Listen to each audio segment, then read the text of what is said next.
1921, you're talking around the time of the Tulsa race riots, or 1919, you have the Red Hot Summer, where racial violence against African Americans is running rampant. And here he is, this leader, well before Malcolm, well before Martin, trying to unite Black people, not only nationally, but internationally. It just says something to the plight of Black people in this country, when we're always being told that we are less than. Here he is in 1921 saying, no, we are equal to. If you believe in God, then you must believe that we are just as good as anyone else.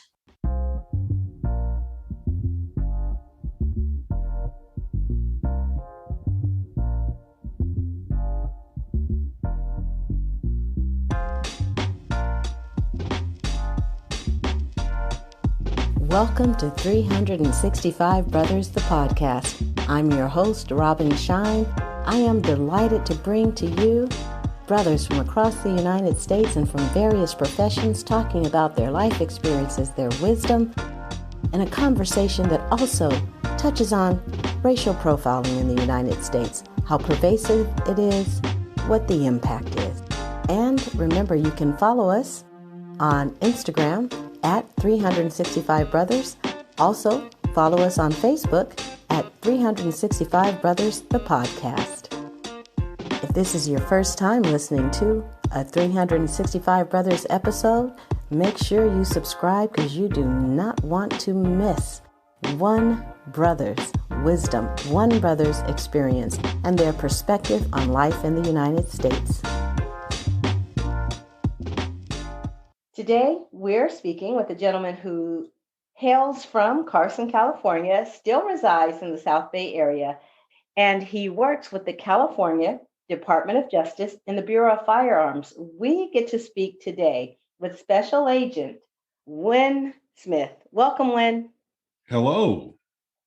So glad to have you here. Well, first of all, before we go into the questions, is there anything that you'd like to share about yourself to help the listeners get to know you better? I'm kind of a book nerd. I've been a reader all my life, ever since my mom started reading to me. Ever since then, I just started picking up, book after book and after book. And it really helped me to really expand my horizons and just kind of the way that I viewed the world. I also love to cook. I learned to cook from both of my parents. And so I've just been an avid cooker, and I'm a big time foodie. So if you see me in the streets of LA at a food truck, it's probably someplace really good. I love that. I love it. I was not a foodie at all. I mean, I have an appreciation for good food, but not a big deal. My partner, on the other hand, has really helped me step up my game in terms of the research and really checking a place out beforehand. That I am curious. Is there a particular region that you prefer, that you enjoy cooking from more than others?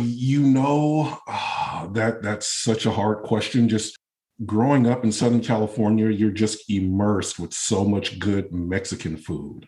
It is very hard to find bad Mexican food in Southern California. So I always love cooking Mexican food. Matter of fact, I just cooked my first pot of pozole, really? Which is a traditional, Mexican soup that has, you serve it with, cabbage, but the base of it is either pork or chicken.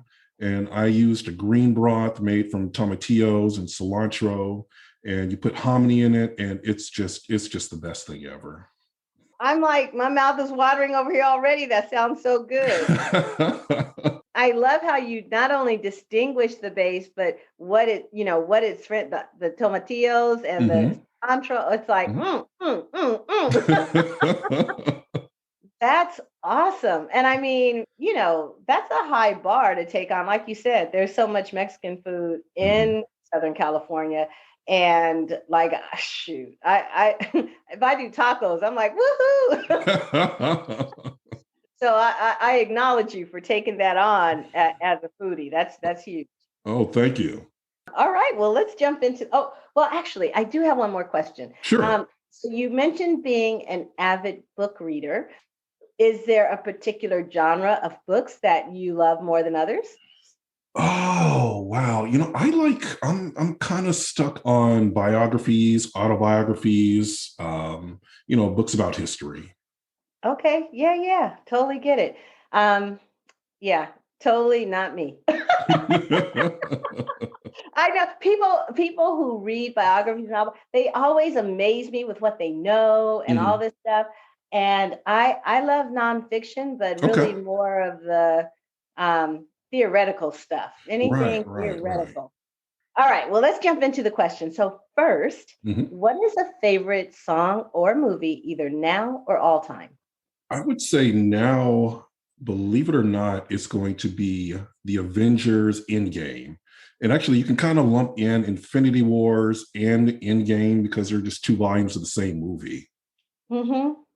Yeah. What is it about those? It's just really good storytelling. I mean, you have to think that this story started back in 2008 with Iron Man, and then it kind of reached its peak, and the story arcs all came together in this last movie, released in 2018, 2019. So that's a decade of a major studio developing characters and just putting out really really good movies that just kind of tugs on all of your emotions. It's dramatic.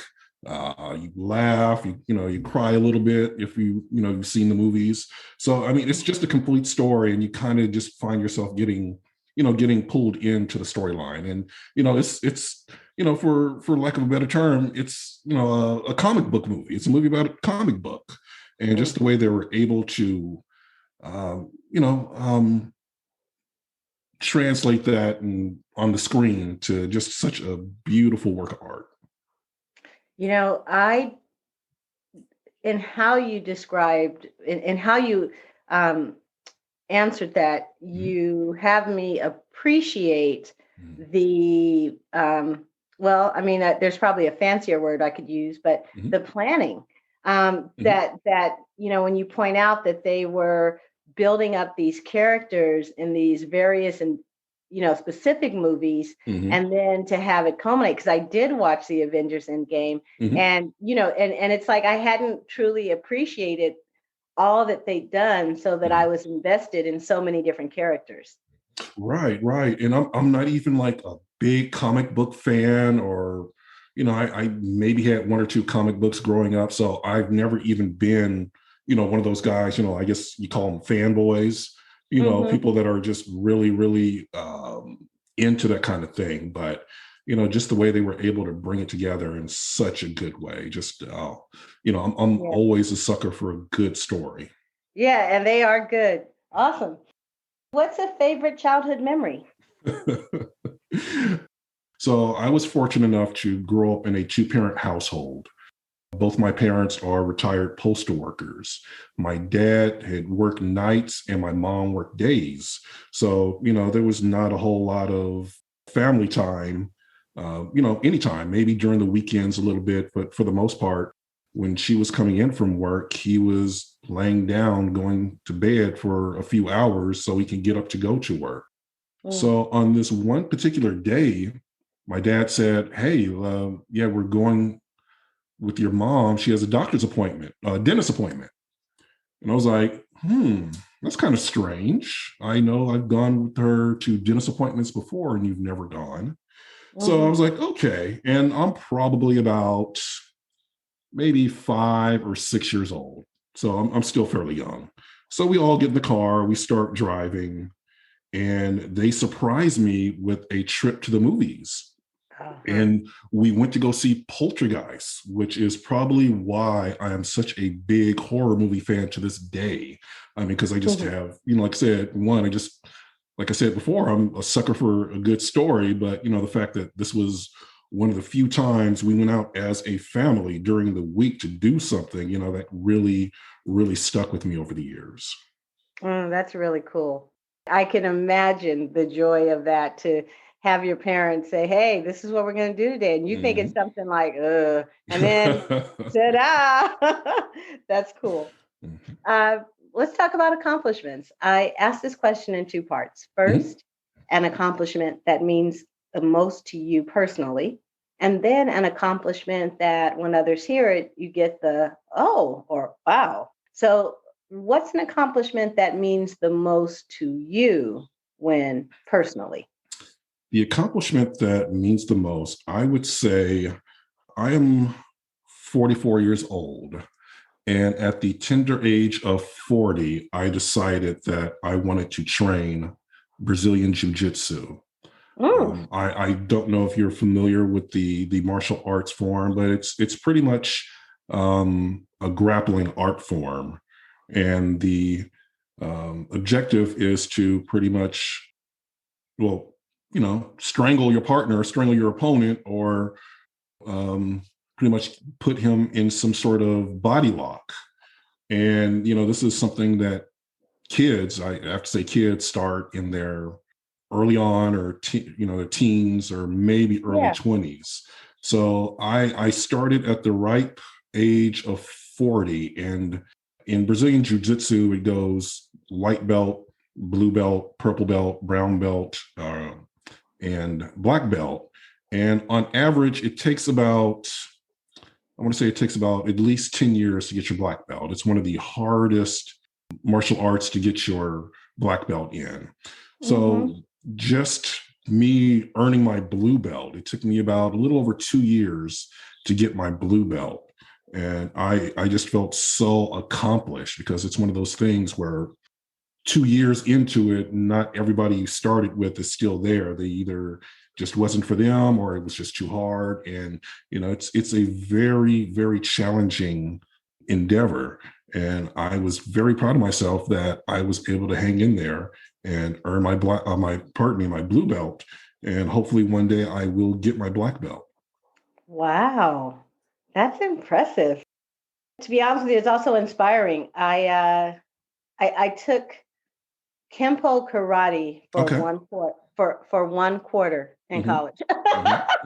That's it. But as I hear you talk about it, kid, I was like, wow, I wonder if that's something I could take on, not anytime soon, because this podcast takes up a good amount of time, but right. I was literally thinking, I'm about 6-7 years from retirement. Maybe when I retire, I would take it up, Absolutely. The way that you describe it, and then to take it on at 40, I mean, that's huge. And I love that you're going for the black belt. Yes. What's the accomplishment that when others hear about it, it gets the, oh, or wow? So around 2010, I decided and before I picked up Brazilian Jiu-Jitsu, I decided that I wanted to take up photography.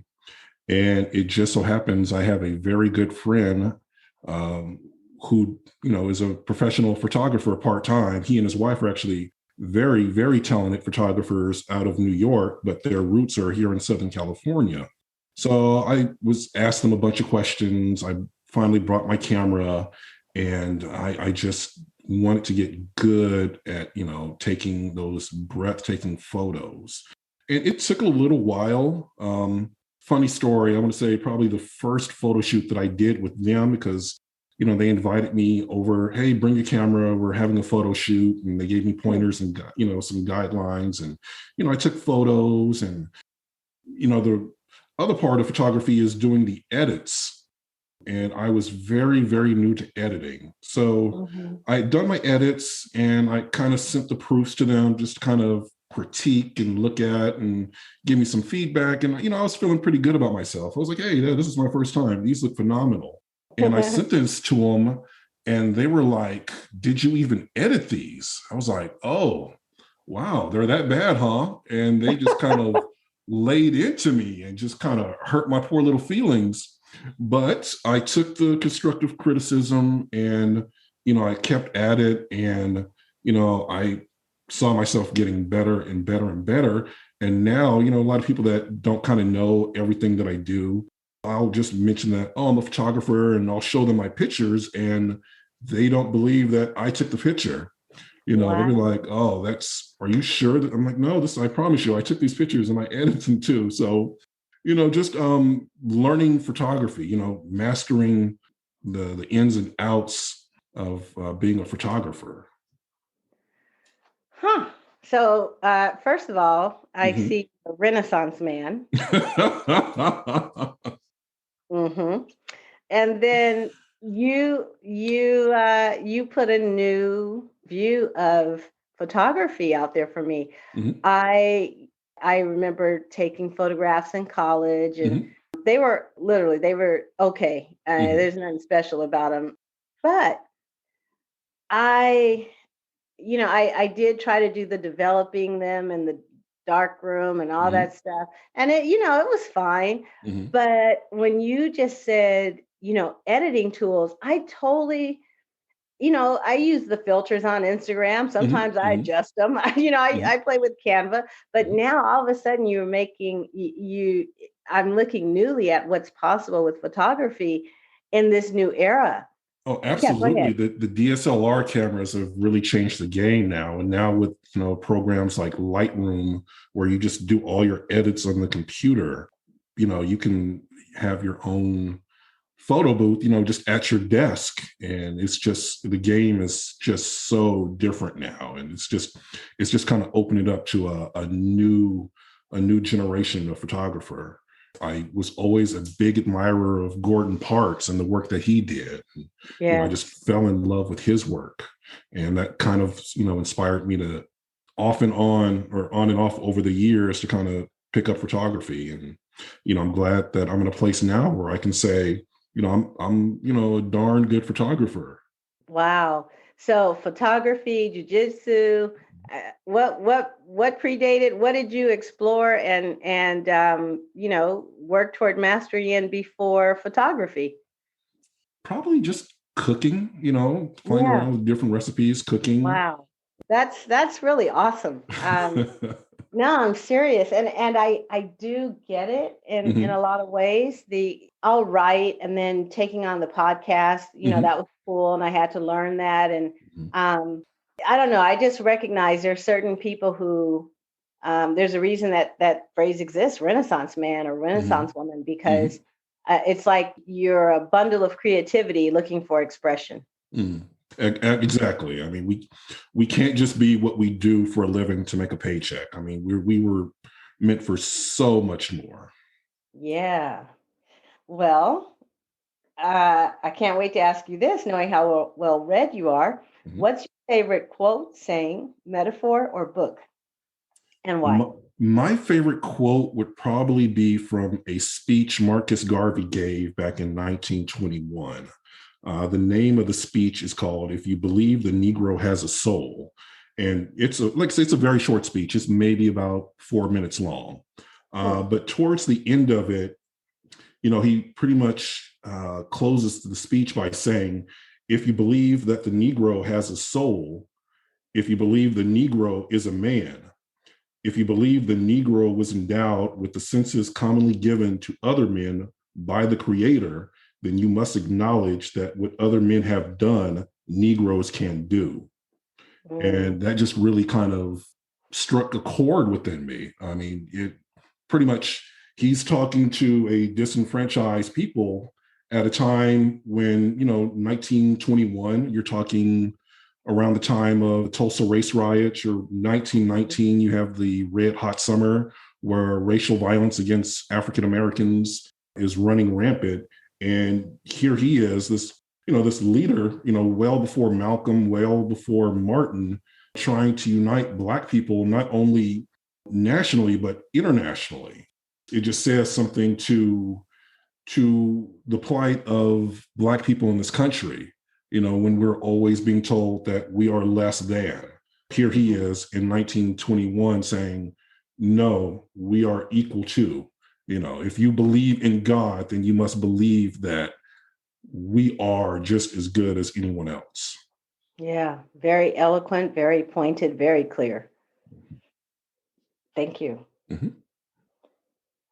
Is there a person, conversation, moment, or event that stands out as either changing the trajectory of your life or had a significant impact on your life?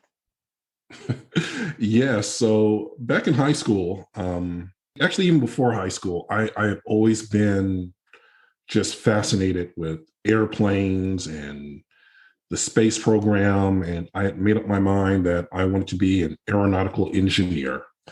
And I just, I wasn't a good student, and I wasn't particularly good at math. So in high school, my math professor or my math teacher, who was actually a football coach, he was our head football coach, our biology teacher, and our math teacher. He kind of saw me struggling with math, because at that time I was a senior. So, I had been a student, his math student, since 10th grade. And he kind of pulled me to the side and said, I know you want to be an aeronautical engineer, but you're really having a lot of a hard time with algebra and calculus and all that stuff. He's like, you might want to think of another career field. So I kind of thought about it for a while. It was like, well, he's right. I'm sure if I did put in a lot more work, I could get proficient, but it was getting time to graduate. So, and definitely knew I wanted to go to college. So I had to kind of, okay, well, what else can I do? And it was at that point I was like, oh, I can go into law enforcement. So it was that conversation that kind of put me on the path to pursue a career in law enforcement. Wow, this was high school? This was high school. Huh. And what was it that appealed to you about law enforcement? Just the ability to, help people, always have something different to do, working outside, not necessarily always working behind a desk, and during that time there were 100 cop shows on TV. So, everybody, growing up was wanting to be a police officer, wanted to work in law enforcement, because of all the police shows that they saw. So I saw that as a viable option, and I pursued it from there. And thank God it did work out for me. Speaking of all the cop shows that were out, which was your favorite, either then or now? What's funny, now that I've actually worked in law enforcement for close to 20 years, I am really not a fan of cop shows anymore. I just, it's like, oh, I just want to come home and think about something else. But back then, I would have to say my favorite cop show was New York Undercover. No kidding.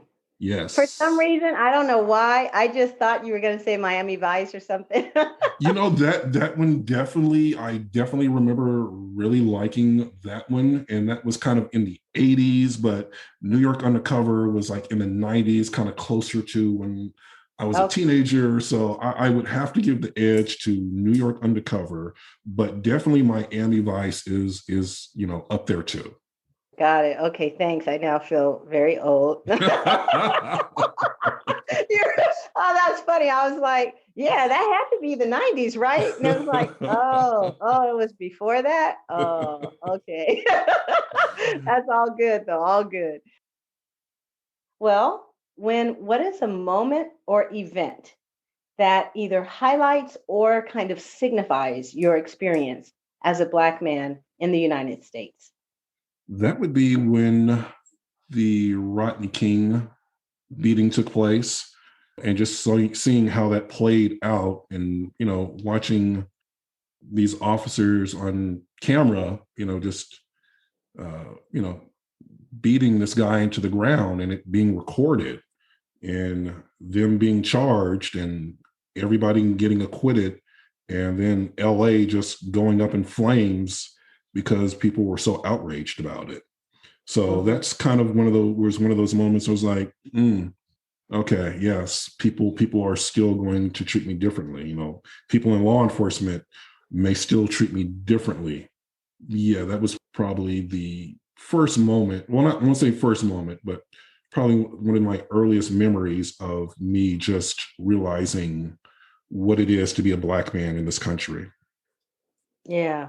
Yeah. I actually remember not the exact street, but I remember where I was Hmm. when the verdicts came out. I was in my car. Hmm. I was in the West LA area, Hmm.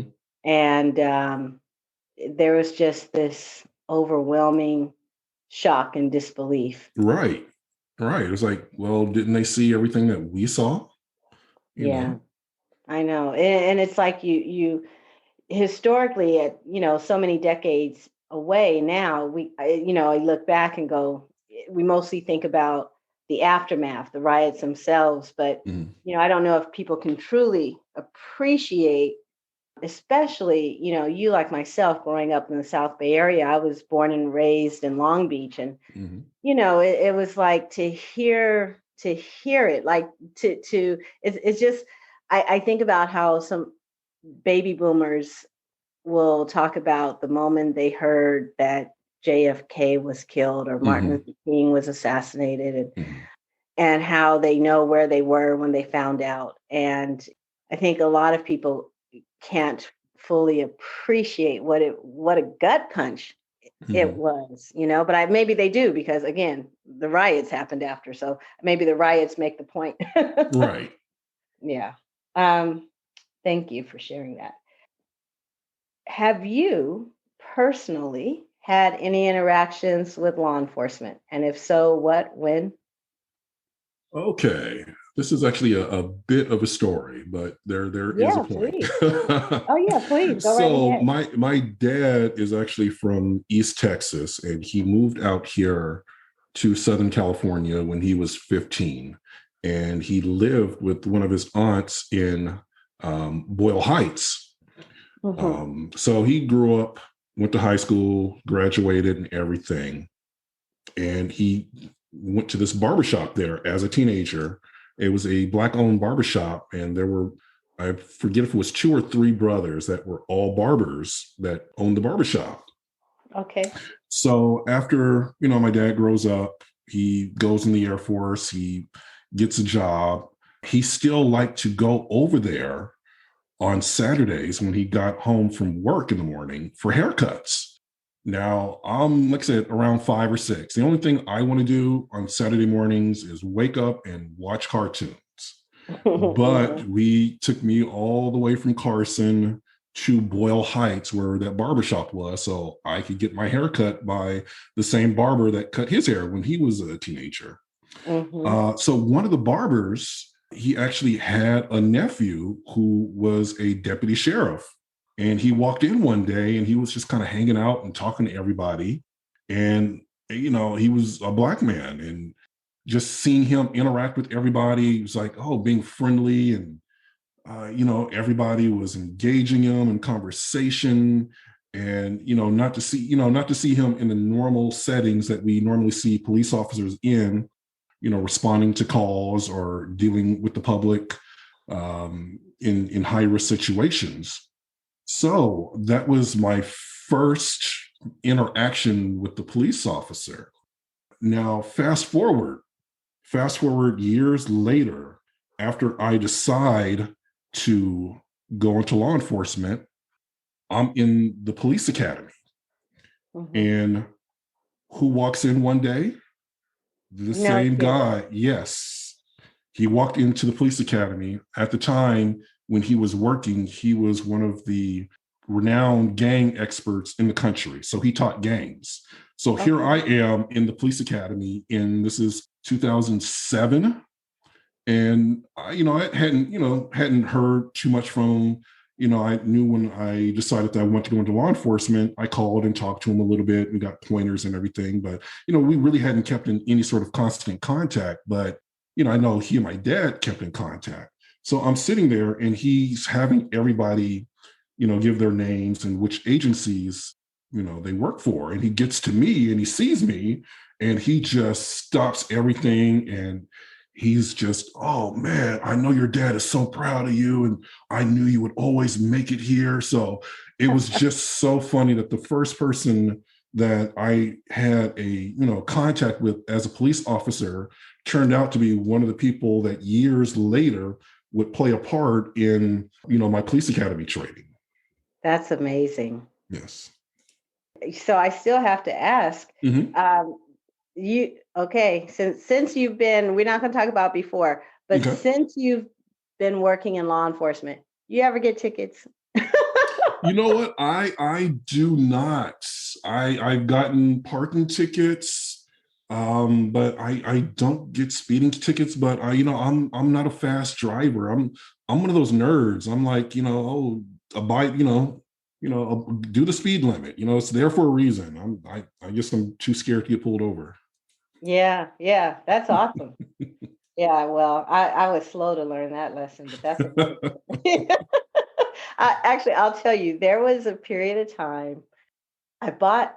So the car I was in got totaled, Mhm. and so then I had to look for another car, and I, generally always buy something used. So I go Mhm. on this lot looking, and then I see this Audi A6, and the interior, I just love, like I fell in love. Mhm. Mhm.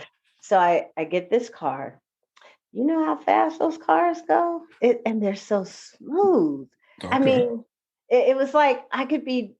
I'm talking to someone in law enforcement, so I'm not going to say how fast it could have been going. I'm just saying that however fast I was going, it felt like 10 or 15 miles an hour lower, right? Right. Right. I'll just say that after I realized that I couldn't handle it, I traded that car in.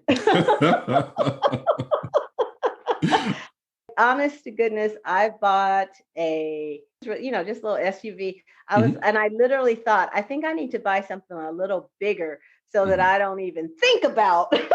Right. Right. I Right. couldn't handle it. I couldn't Right. handle it. Well, Uh, that's kind of funny. That actually reminds me of a story. One time, we were working, and we had a suspect we were following, and the suspect was just flying and just blowing red lights, and we're having trouble keeping up with her. And mhm, so I actually get separated from everybody, and and this is right when the cell phone laws in California came out. So they were fairly new, and all the local agencies were really enforcing it aggressively. mhm. So I'm on my phone while I'm driving, and a black and white pulls up behind me and puts on his lights. And so I'm in an unmarked car, so I put on my rear lights too to let him know, hey, I'm working, I'm on the job. And then I just hear him say on the PA, pull over.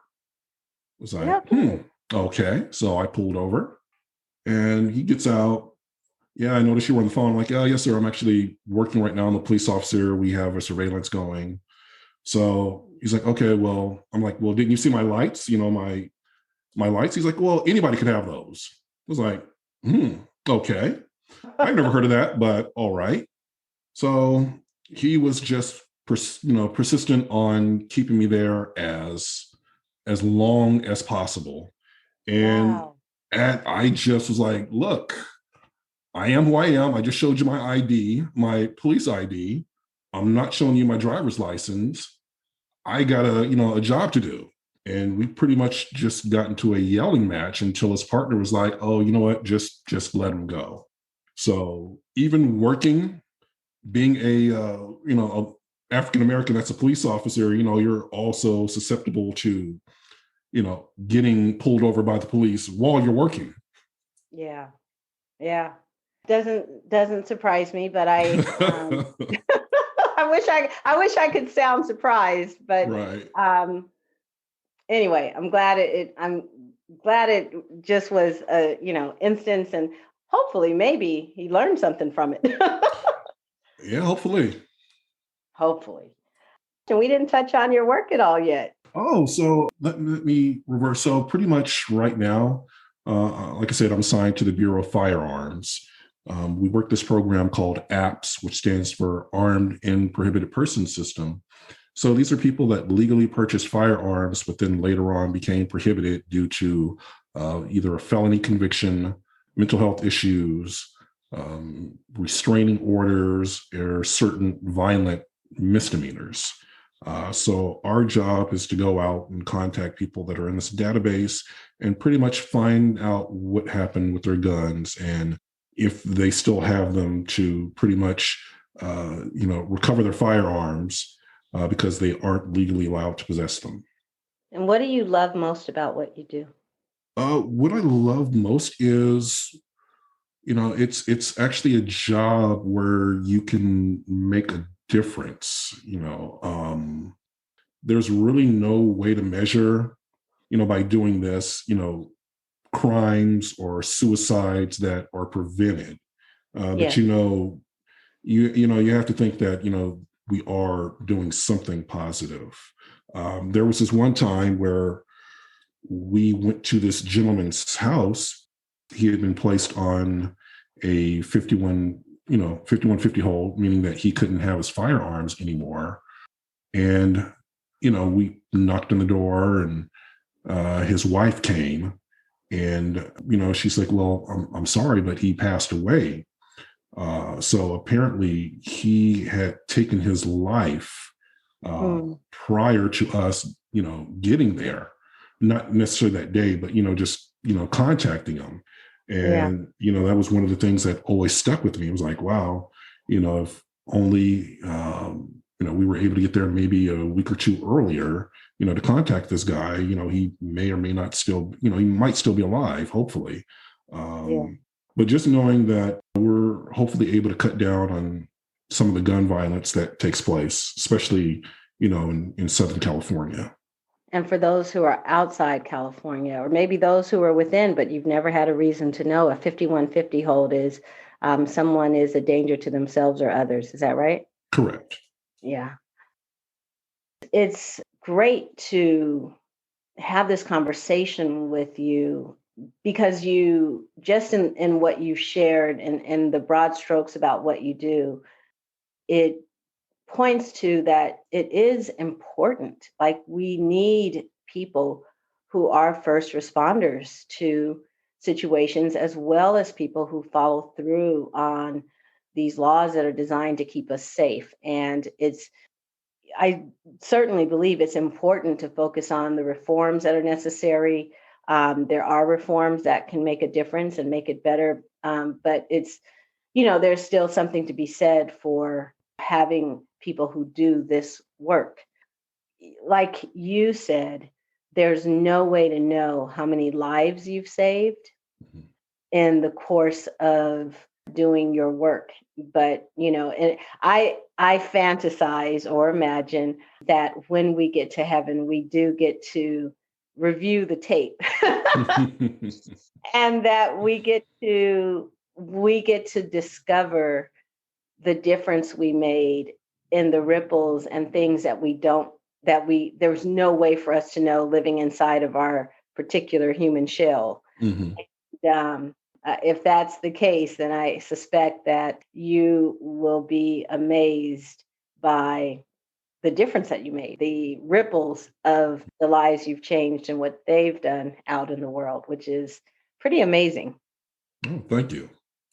Yeah. If the United States was a woman with whom you could speak, whether a mother, lover, stranger, child, neighbor, whatever, Mhm.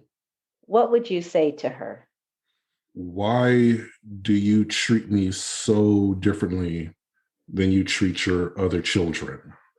And Mm. more importantly, why do you allow your other children to treat me so differently? At night, you read me these bedtime stories that say, we hold these truths to be self evident that all men are created equal. You know, Give me your tired, your poor, your huddled masses yearning to breathe free. 4 score and 7 years ago, our fathers brought forth on this continent a new nation conceived in liberty and dedicated to the proposition that all men are created equal. Yet you treat me and people that look like me so differently. Mm. Mm. There's so many things I love about what you just said. First of all, just how you can, just rattle all that off. And I love that you um, contextualize it as bedtime stories. Mhm. It's a really beautiful way to just to state how it's shared with us that has us be so faithful in it, Mhm. Mhm. and believe it and want it. And then there's the reality of waking up in the morning and how come my grits are cold? Right, right, Everybody else is hot and buttered right, and me, right, and why am I sitting at that table? right. Yeah, I get it. What is love to you? Ooh, what is love to me?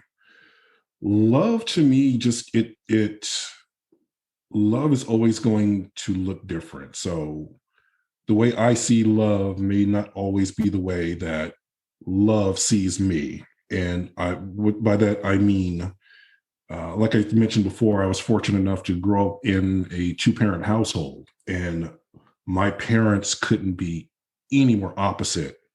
Like I always call them, the black bunkers, all in the family, Archie Bunker, just because they are so different. But yet and still, they were all, I mean, they were always a loving couple, but they're just so different, just personality wise. My mother is just so outgoing and free spirited. My dad is just kind of the quiet, old school, traditional black male that really doesn't say much, but Uh-huh. he goes to work and provides for his family and goes above and beyond what he had to. So just seeing them interact and communicate with one another just always made me wonder, is like, what made you guys, well, first of all, how did you guys even meet? Two, how did you guys stay together for so long? Because you guys couldn't be more opposite. So, but in those diametrically opposed showings of love, they found a way to actually, make it work. And to the outsider, me being the outsider, it just looks so differently. But I'm pretty sure to them, that's just the way that they interact with one another. Yeah. Yeah.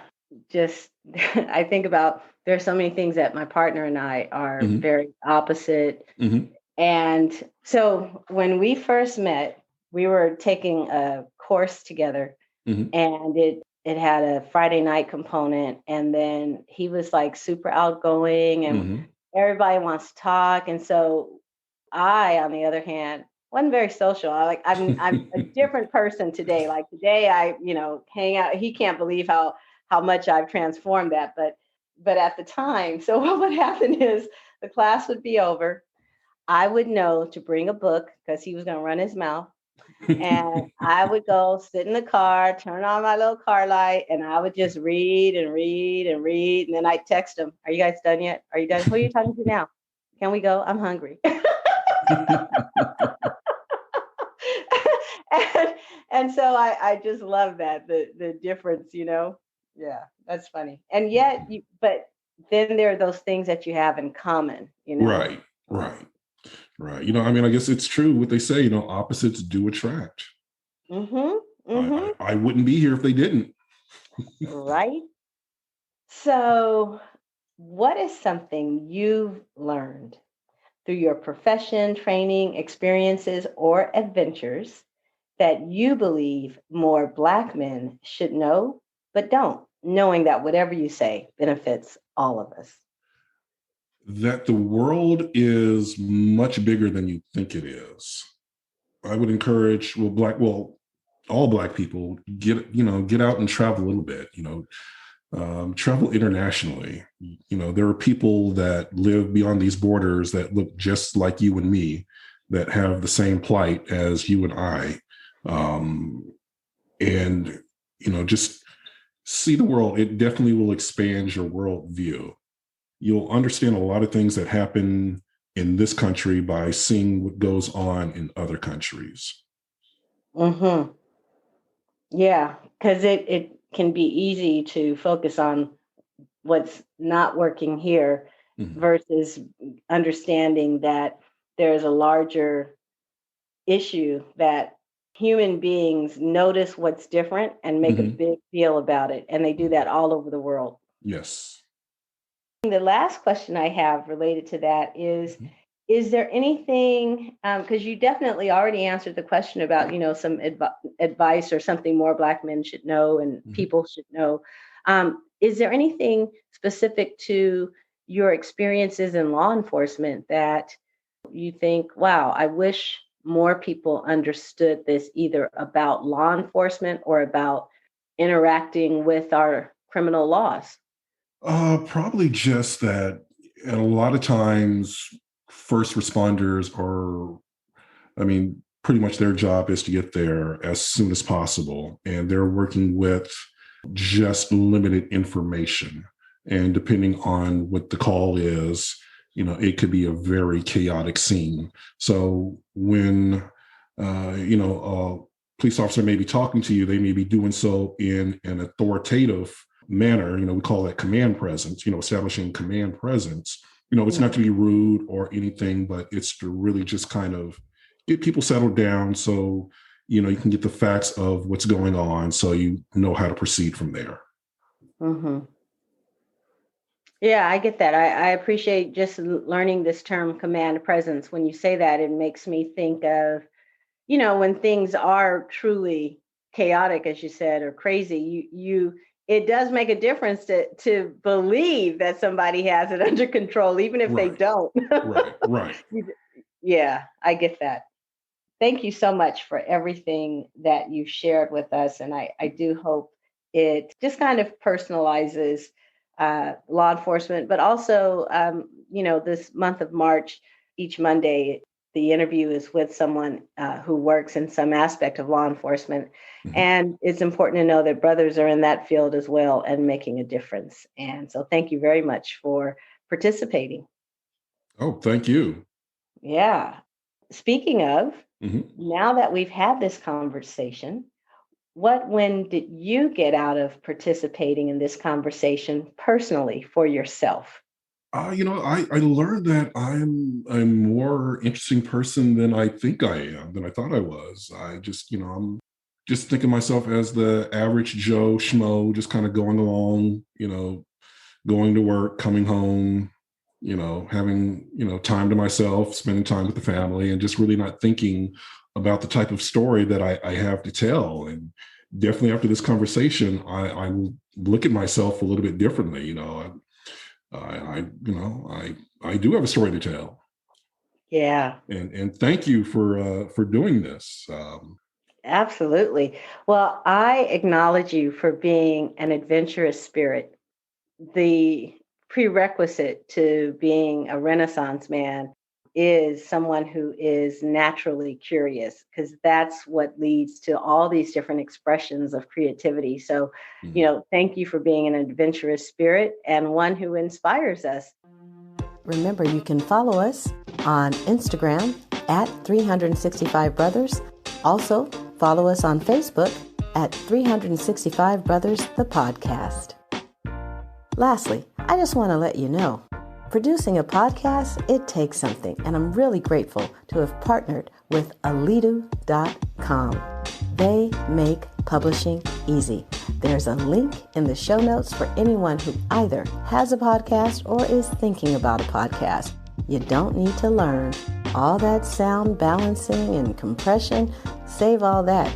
Use your time for what matters, interviewing and sharing the stories that your podcast brings. Thank you for listening to 365 Brothers. I certainly hope you enjoyed the episode. I encourage you to subscribe. Please leave a review. I want to know what you think. Also, if you know someone who would be a fantastic guest for 365 Brothers, please direct them to our website, 365brothers.com. You'll also find all the episodes there, 365brothers.com. And your support is welcome. And remember, to listen is to love.